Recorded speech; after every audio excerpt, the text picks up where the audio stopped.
Hello বন্ধুরা, আজ বানাবো ফ্রাইড রাইস। তার জন্য এখানে গাজর, বিনস, ক্যাপসিকাম সমস্ত সরু সরু করে আগেই কেটে নিয়েছি।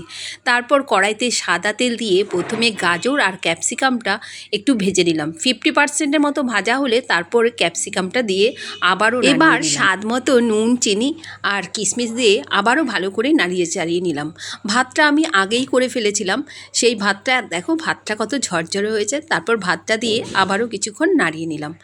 তারপর দেখো নাড়াতে নাড়াতে ওপর থেকে একটু ঘি দিয়ে দিলাম, ঘি দিয়ে আবারও নাড়িয়ে নিলাম। নাড়াতে নাড়াতে আমার মনে পড়লো ডিম দেওয়ার কথা ছিল, আমি ডিমটা দিতেই ভুলে গেছি। তারপর সমস্ত ভাতগুলো আবার গামলায় নিয়ে কড়াইটা পরিষ্কার করে এক টুকরো মাখন দিয়ে দিলাম, দিয়ে পরপর ওপর থেকে দুটো ডিম ফাটিয়ে দিয়ে দিলাম।